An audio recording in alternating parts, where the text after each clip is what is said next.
Afternoon. Looks like we will have a quorum this time. So huzzah. Thank you for everyone who showed up. Hey, see you, Mike. Sorry I didn't recognize you the other day. It's okay. I was not expecting to sit next to you at Free State Brewery. It's funny how it works out that way. No, I was kind of absorbed in family world and stuff. I was too a little bit. It honestly took me until I got the bill and then realized, oh crap, that's who I was sitting next to the whole time.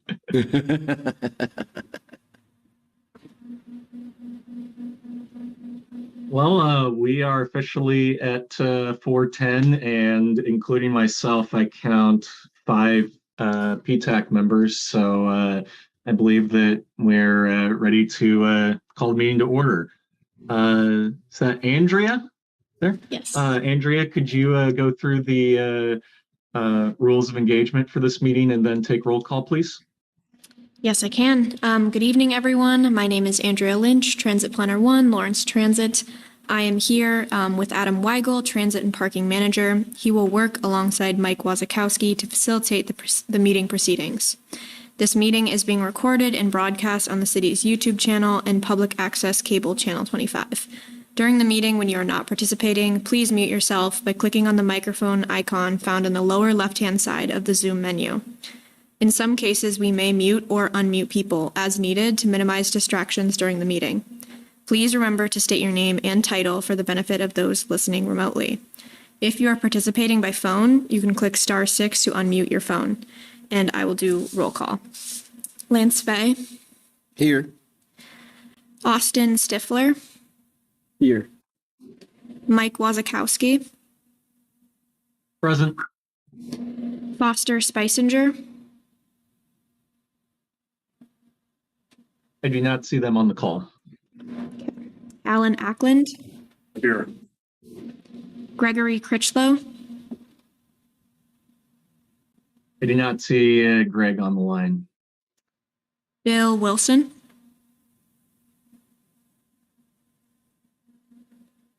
Again, do not see them on the line. August Rudisell. Here. And Freddie Gipp. I do not see Freddie on the participant list either. But that does leave us with 5 people in attendance, which is officially a quorum. So we are able to conduct business. Thank you to the committee members who are here, as well as staff members and any members of the public who are here. Speaking of that, first item on the agenda is public comment. So Adam and Andrew, do we have anyone in the room? I do not see anyone in the room. So JT, member of the public, do you have anything you'd like to say at this time? Yes. Adam, did you get my communication? Probably just after lunch, I suppose. JT, I did not see anything come through. I don't know did you send it into the info@Lawrence Transit? I see Margareta shaking her head. I sent it to you asking that it be included in the packet, but I didn't want to send for some reason, so even had it sent out, I suppose I was sending it. I got notification from Adam last week that the plans for the hub have been let, and only at this point have I been able to get a look at the detailed parking plans for bicycles at that facility. Been trying for months to forestall looking at plans that do a poor job of bike parking. Thus far, I told Adam, I said, I'm very busy. I looked at them this morning and they are kind of shockingly bad. And I outlined part of that in the email that I sent to Adam. I don't know where we go from here, but I hoped it wouldn't come to this. Thank you. Thank you for taking time to be here today, JT. if you send that packet through, we'll definitely take a look at it, especially if you include me on it. I'll definitely take some time this week to take a look at your comments. Thank you. Well, that is, Dravel, I believe, is not a member of the public, but thank you for your sign on, Dravel. We then can proceed to approving minutes for past meetings. So the previous meeting that we have that was official and we took minutes on was in August, on August 8th. So I hope that everyone has had an opportunity at this time now, since it's been 3 months, to review the minutes and figure out if there's anything that they would like to add, remove, change, etc. from the minutes. So as always, I'll make 3 calls before we deem them approved by unanimous consent. So first call, do any members of PTAC who've looked at the minutes have amendments to offer?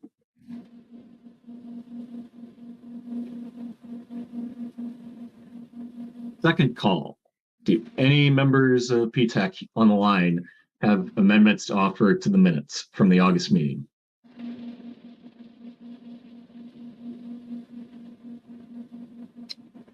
Last call, do any members of PTAC have amendments to offer?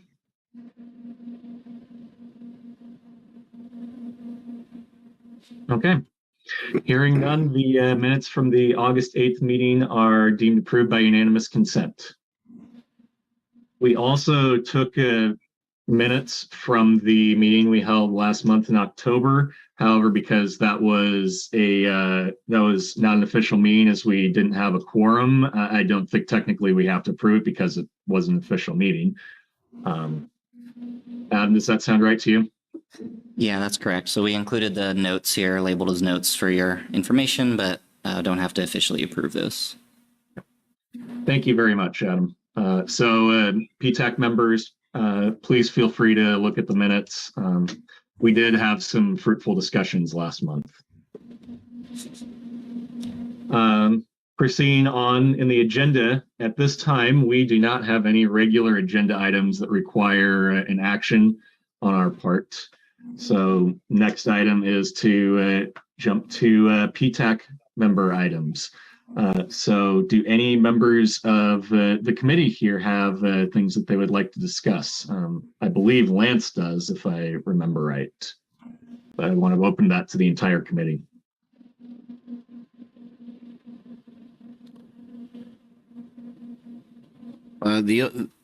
Lance Fay, Vice Chair of PTAC. The only thing I just wanted to make sure everybody knew that my term is up at the end of the year and I'm termed out. So I have no choice but to leave you as a member. So keep that in mind. I did bring up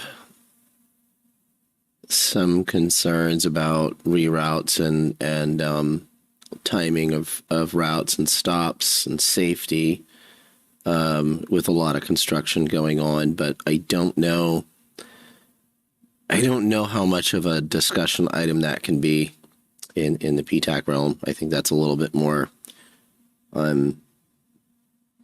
up to the management of First Transit, and I'd be welcome if anyone else has anything to add to that, but I have noticed some things and I mentioned them to Adam, and it sounds like maybe that's something that needs to be dealt with internally.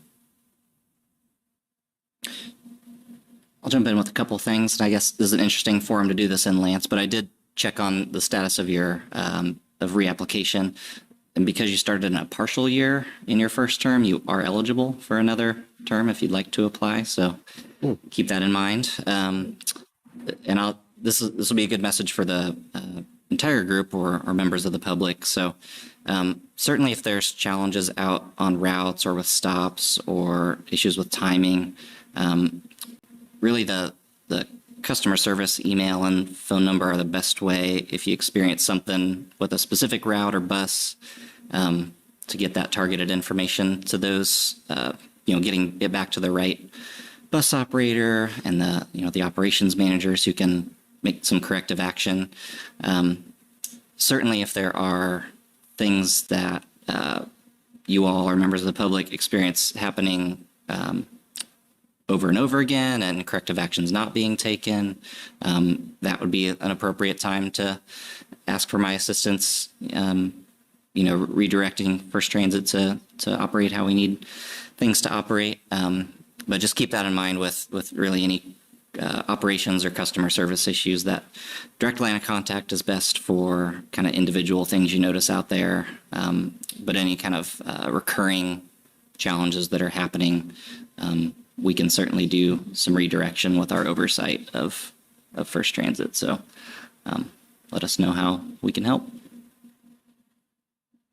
Thanks, Adam. I too agree. It's probably worth us maybe, I don't know what the right wording is.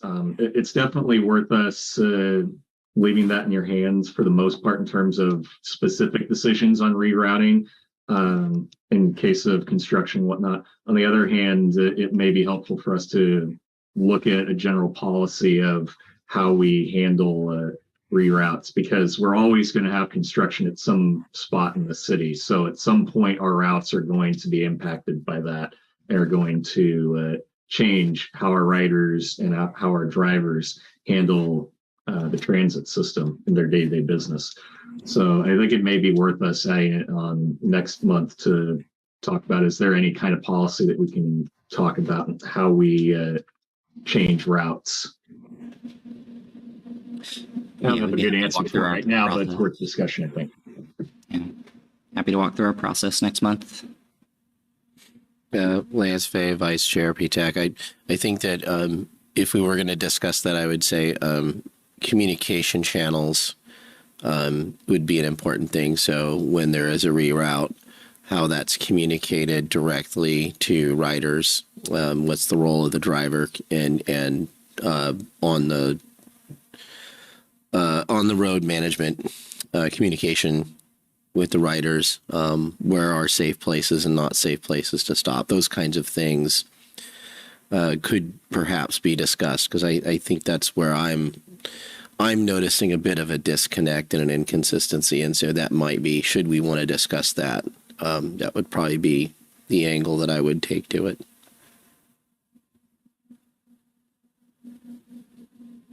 I agree. Thank you, Adam. Or Lance, sorry. Thank you, Lance. Al Ackland, PTAC member. I had a question, any feedback on the free fare on voting day, how that went? Yeah, I don't have ridership numbers for you tonight. We typically do see a bump when we offer that. We have in the last few years when we've done that service. So certainly happy to report on that next month, but I don't have those kind of daily numbers on how that went today. I did not see any reports or concerns through our bus operators about challenges related to it. So believe everything went well. Thank you for asking, Alan. And I would definitely be interested in seeing those numbers as well.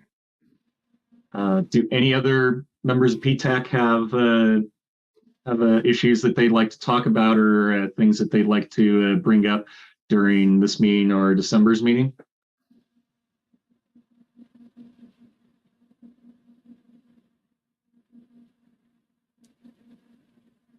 Okay. Well, as always, you should feel free to email Adam, Lance, and myself. We definitely take your ideas under advisement when we establish agendas for future meetings. So please contact us if you have anything you want to discuss. Next item on the agenda then will be transit staff items. So the first thing on the transit staff item is Central Station information. So Adam, you have an update on that? Yes, a relatively quick update, but letting you all know that that project is officially out to bid. So we'll be completing the receipt of all proposals towards the end of November. December, the last meeting in December, is when we will take a recommendation to the City Commission to select a contractor, and still on track to begin construction of that project in early to mid-January. So just everything's still on track for that. We do, on our project website, we have placed some excised or some highlighted pages of each of the bid packages. They're a little more understandable by the public. Bid packages for both the site and the building measure in the close to hundreds of pages. So rather than post that entire document, tried to pull out ones that most clearly show layout and landscaping and certainly things like JT mentioned, bike parking. So take a look on the project website and can certainly respond to any questions about that. The other item on our staff items is related to our electric buses and performance reporting. So our consulting firm, CTE, who's helping with project management of each of our electric bus projects, is helping us pull a lot of different data strings together to report on electric bus performance. So we saw internally a draft of that a couple of weeks ago, and should by the December meeting have a draft that we can share with PTAC. Eventually, the idea is that this we'll have monthly performance reports for electric buses and be able to post that on our project website and keep the public informed of how they're operating, how often they're out, where they are, costs, emission savings, all sorts of information. So excited to be able to share more information about that soon. Thank you. One question I had in particular, I saw last weekend, I think one of the electric buses was on Route 6. So I know that we've now had them on 3 different routes. Are we planning on continuing to circulate them through different routes to get data from all the different ones? Or are we starting to get to a point where we've hit all the routes that we can feasibly connect with the electric buses? Yeah, so we do want to see how they operate on a number of different routes. We do have, on some routes, are just challenged to fit a 40-foot bus with some of the turning movements that we need to make. So some routes it will be challenging for us to get them on in the first place, but we are trying to rotate them to as many as we can to see the different performance, different distances and certainly different topography. Different amounts of stops based on how many riders are on these different routes. So we're trying to gather, a good solid month of data on each of these routes so that we can look back and see some of that performance, and gives us a better idea of where we're headed for and how targeted we need to be with our deployment of them. We certainly want to serve transportation disadvantaged areas of Lawrence with electric buses, and we certainly want to try to reach the most people we can with them. So those are our two guiding principles, but right now just trying to get a good idea of any differences we see across different routes. Sorry, go ahead, Alan. Alan, PTAC member. Adam, do you have any feedback from any of the drivers as far as getting used to an electric bus versus the conventional? Yeah, so most of the drivers I talk to are pretty happy with them. They're a very smooth bus without gear shifts. Electric buses have power that's just delivered rather than having to shift between gears. So especially when we go on routes that have some hills, I know drivers are experiencing a lot more ease at navigating those than you see with a diesel bus. So we've pretty much heard good things. I do think the wheelbase is slightly different than our 40-foot diesels. So I know there's some turning movements where we have to set ourselves up a little more strategically to make sure we can accommodate a right-hand turn, for example. But haven't seen that as a real big negative, just a little bit of a learning curve on the front end. So have not, from the driver perspective, seen a lot of challenges when it compares to diesel. I imagine we're going to wait a little bit longer before we start surveying riders as to their experiences then. So we don't have any programmed outreach related to rider experience on electric buses. It is part of Andy's work, sitting next to me, to work on some regular frequency customer experience survey tools. So that could certainly include some ad hoc questions that are project specific. So we could fold into that type of process some questions about electric buses, but don't have anything right now set up to gather feedback. Primarily because each time we're doing a survey, we're leading towards some action, right? So I don't know that we would have a clear path on exactly what we're asking to alter, operations, for example, or alter our purchasing of buses in the future. But that's a good point to gather some feedback on what people think about them.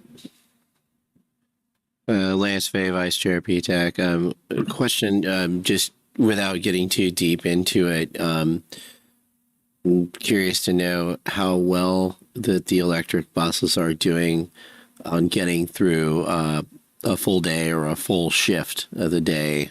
I've heard a little bit of driver feedback on both positive and negative on that. So I'm just curious what you're getting in your statistics. Yeah, so for the first 4 to 6 weeks, we were remaining pretty conservative in our operations.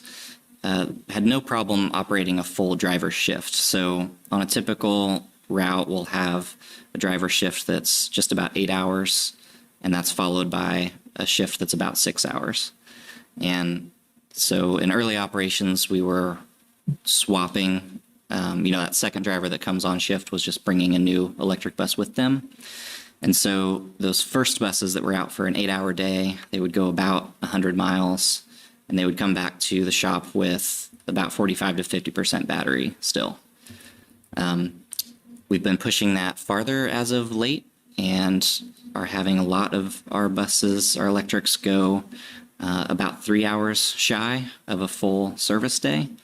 So they're being operated by 2 bus operators. We're running them down to around 20%, and there's still maybe a couple hours left in the service day, meaning they've operated for about 12 hours. So we're seeing pretty good performance. We think that's going to drop some as we get into these colder temperatures. We do have auxiliary diesel heaters that will help with the amount of heat it takes to heat the passenger cabins. But even with that, we'll see a drop off in performance for sure. But we're feeling pretty happy about what we've seen so far. I do think on at least a few routes, it should not be a problem to achieve a full service day. We just haven't pushed the bus down to that 10% battery yet, or 5% battery. We've been more conservative with our operations just to make sure we're learning appropriately and know what it takes to get from downtown back to the bus yard, for example, so we have some confidence in not having to tow a bus or go into any sort of low power mode that makes it hard to get the vehicle back to the shop. This is Mike. I'd be interested in some data as well on the recharging cycle, because if we drive out and then you consume the battery, you got to fill it back up. I know very well how these kinds of things recharge because I'm familiar with electric vehicles, but I'm not familiar with buses and their charging curves and how much time it takes to get from empty to full for our purposes. So I'd be interested in that kind of information.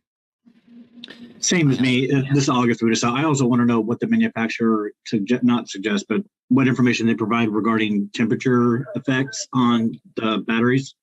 I don't know if they make that readily available. I'm sure you'll get empirical evidence as you go on, but I don't know if they stated. I'm not aware of any electric vehicle manufacturer that's explicitly did measurements of mileage between winter periods and summer periods. Really? That seems to be much more an ad hoc on the back end kind of, hey, all these drivers are figuring out that this is an issue and they decide to do it. At least at the moment, EPA ratings on like mileage for personal vehicles do not take that in consideration. So I'm sure that Gillig and other bus manufacturers would see it the same way, but I'm not 100% positive. I have like a 91 Saturn, so I don't know anything about electric batteries. What'd you say? Sorry. Nothing. Go ahead. Okay. Go ahead, Lance. So, Lance, Vice Chair, something that I had overheard from a driver, and I think I actually called this in as a concern, is a concern over safety and environmental contaminants in the event of a crash or a bus getting hit, and what protocol needs to be taken. Because you're dealing with different elements and different things. And that's something I don't really know much about. I haven't really heard much about. I kind of questioned whether this particular driver was, speaking factually. So I kind of called it in just saying, hey, maybe we would make sure we're not spreading non-factual information. But it might be a good idea if we're going to do a review of the performance of the buses, just to get a factual analysis of what, if anything, different or environmentally or contaminant wise, or in the event of a crash, is there something that has to be done differently, and what that is? I'm sure that that's probably out there somewhere, but it might be nice to kind of share that information just to make sure that there's not misinformation going out on the part of consumers or drivers or anything like that. Yeah, thanks, Lance. That's definitely good food for thought. I will say I've been in an accident in my electric vehicle and I didn't spill any kinds of fluids or anything. That's not to say that couldn't happen, but we need to clarify what all chemicals are inside of the car, or in the bus, so that we know what's going on. And now, Austin, I saw you raise your hand a couple times. So, Austin. Yeah, Austin Stifler, PTAC member here. I was wondering, as we get into the colder months, if there's any data or kind of awareness of the center of gravity of the electric buses compared to the typical diesel or even the hybrid buses. I'm aware that there are some battery packs along the bottom of the bus chassis, and that usually for electric vehicles lowers the center of gravity, but I also am aware that there are some on the top, and I was wondering kind of how that's distributed and how that will affect their performance in low traction environments. That's an interesting question. I'm not aware if the Gillig buses have batteries up top. Adam, does that sound right to you? These buses I could be wrong. These buses have 5 battery packs. They've got 2 in the floor of the bus, 1 in the rear, and 2 on the top. Okay. So I was wrong. Yeah, that definitely would have an impact on the center of gravity. I have not heard anything myself on how the buses handle in low traction environments. The big caution I would say is because electric motors can produce a ton of torque at low end, it's very easy for them to slip out. I don't know that it has anything to do with the weight and just more the amount of power that they can put out. But that's definitely something we should look at in the future. Yeah, that's a great question, Austin. Thank you. Can provide a little insight on a couple of the items that were brought up. So in these early days, getting the bus down to around 45% battery left, we are seeing about a 3.5 to 4 hour charge time at night. So we think that'll go up to about 6.5 or 7 once we're charging from like the 20% range or lower. I'll remind the group of our screen share for a bit. Our project website for electric buses. There were questions about performance during cold and not cold time periods. I'll remind you of a modeling presentation that CTE provided to this group last year. So within that modeling presentation, it shows some of the strenuous range times, which would be during the cold months. They modeled different range across different routes using diesel heat, or if we did not get the diesel heaters, and what we could expect from range. So of course, we'll get better information empirically as we run the vehicles, but there was modeling done prior to the project start with CTE to help us understand that. So just a reminder that project pages are a good source of information if you're wondering about some of the analysis done on these vehicles, and we've tried to outline this in a way that's relatively easy to find.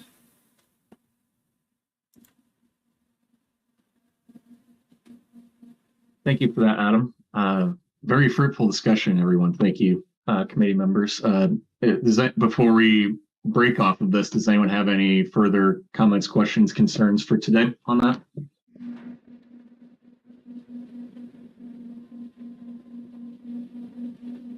Okay. Well, that's it for our agenda for today then, unless someone else has something that they want to bring up before their hand hits the doorknob. Our next meeting will be planned for December 12th. Have no reason to believe that we won't have a meeting at that time, because we will definitely have at least one decision to make, I believe. So please put that on your calendars. Give everyone one last opportunity. Anyone have anything else they want to bring up